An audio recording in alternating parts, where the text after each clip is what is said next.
Hi, everyone. My name is Michael Joseph Viola. I'm an associate professor at St. Mary's College of California. I'm also affiliated with an affiliate professor of ethnic studies at the institution, and also a part of a critical Filipino Studies collective. I am honored to be collaborating with brilliant scholars, activists, and practitioners.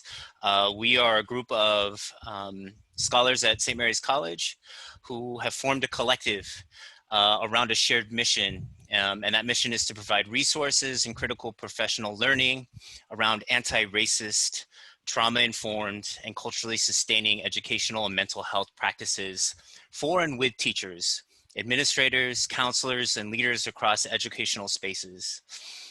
In our work, both in our research and our practice and our activism, we are actively challenging systems of power that perpetuate, extract, and marginalize and oppress communities of color by building capacity for policy, advocacy, and training of educational professionals.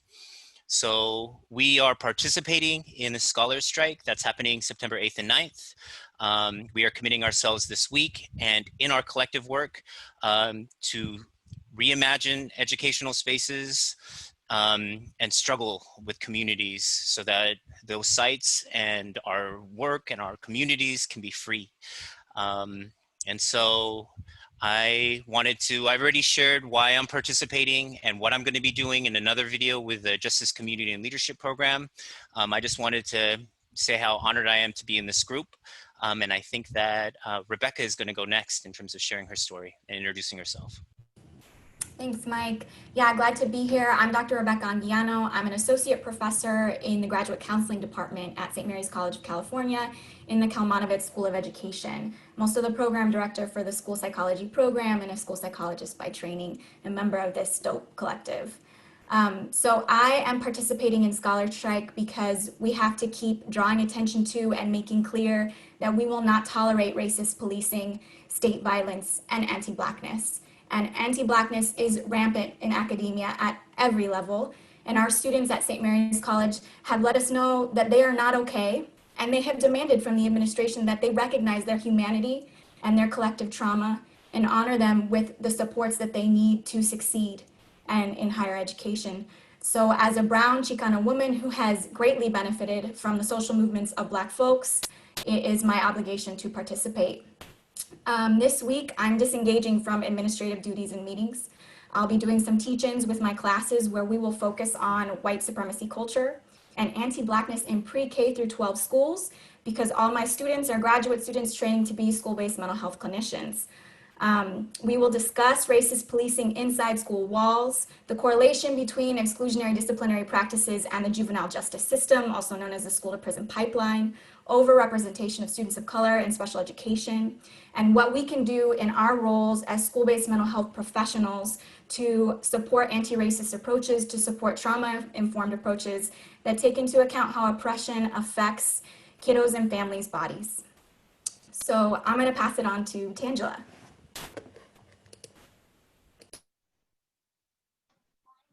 Hello, my name is Dr. Tangela Blakely Rivas. I'm an assistant professor in the Department of Leadership at St. Mary's College of California. I'm also the program director for the Educational Leadership Program, and I teach in the Doctorate of Educational Leadership at St. Mary's. And my research looks at the intersection between structural inequality and educational opportunity. As an educator who works closely with teachers and aspiring and seasoned leaders, it's really important that we discuss and reflect upon the issues of racism and white supremacy, which are historic, political, and deeply embedded in our organizational and institutional practices. In my classes, discussion and reflection around issues of equity and oppression and systems of power and anti-Blackness are embedded in my curriculum. My learners know and understand discussing these issues is not a separate lesson or a one-time skill that you develop, but it's a lifelong journey, and it's part of the responsibility of being an educational leader and a researcher. We are in the middle of what I'd like to say two pandemics, COVID-19 and COVID-16-19. 1619 was the first year that slave ships arrived from the continent of Africa to the US. So in order to understand why COVID-19 has had a greater impact on Black and Brown populations and communities, we need to understand 1619 and discuss issues of racism that are inherently systematic. The Scholar Strike is a way and a space to create more awareness, to have open conversations, and to challenge and to pause and acknowledge that the bootstrap rhetoric, the deficit dialogues and language around unmotivated students and communities, and the criminalization of Black and Brown bodies is outdated.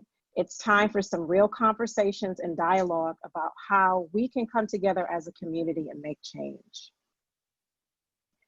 And I am going to pass it on to my next colleague, Mary. Thank you, Tangela. Thank you so much. Hi, everyone. I'm Dr. Mary Ragosa. I'm an assistant professor of education. I identify as a STEMinist, as my scholarship centers around math education for social justice. I'm a teacher educator, and I'm a mother scholar.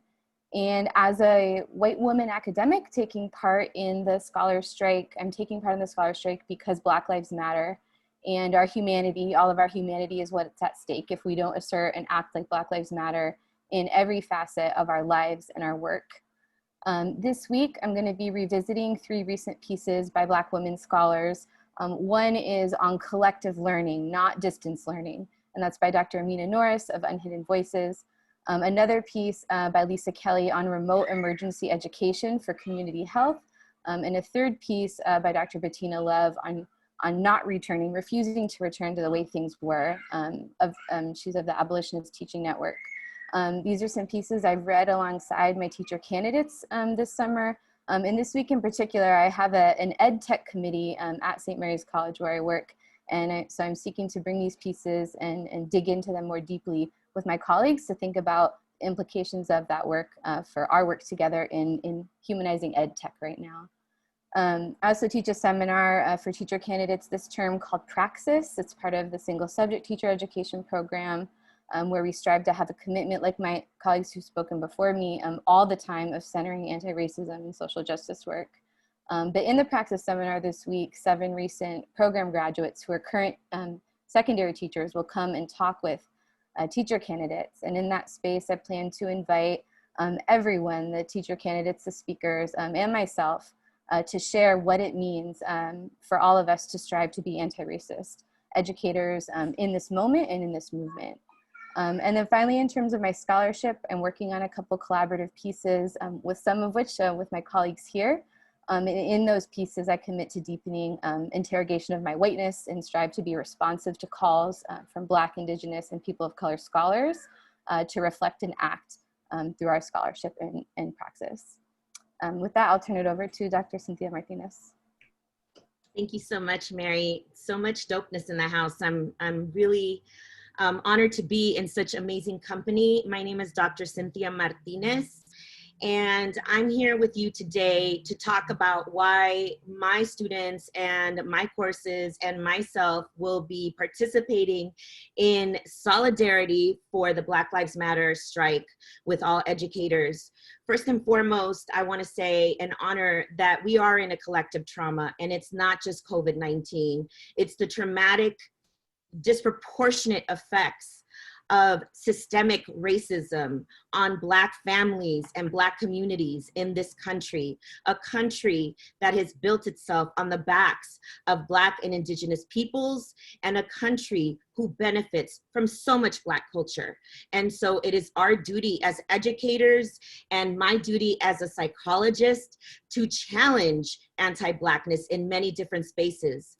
I ask you, who identify as Latino or within Latinidad or raza, who do you think of when I say those terms? Because if you're not thinking of Afro-Latinx, the African diaspora, or African presenting folks, or African descent folks, excuse me, when I ask that question, then this is a problem with anti-Blackness, and it is a problem that we need to address feverishly, fervently, and every day of our lives. This discourse needs to rise.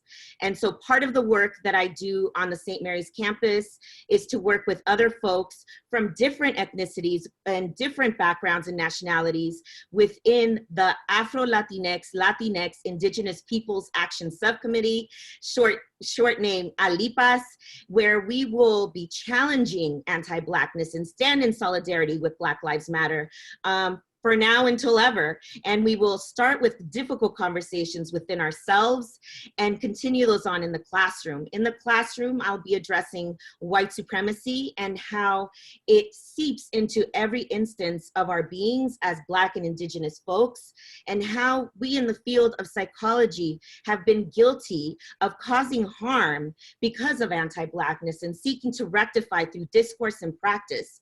As future counselors take my classes, ideas of theory, anti-Blackness, white supremacy, social justice are weaved throughout my entire course. So this isn't just for the strike, this is for the entire semester and as the time that I walk and talk and teach. Also in the community, I work and on the board for Mujeres Unidas y Activas. You can tell I'm really passionate about these topics, but, or I should say, and Mujeres is an organization for 30 years who has supported immigrant, Latina, Spanish-speaking women, undocumented or documented, it does not matter, femme, trans, LGBTQ folks.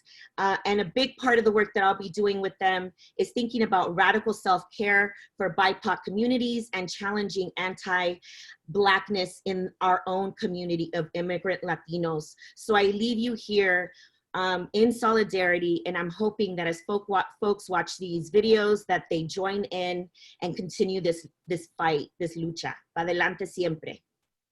And now I move it over to Luz.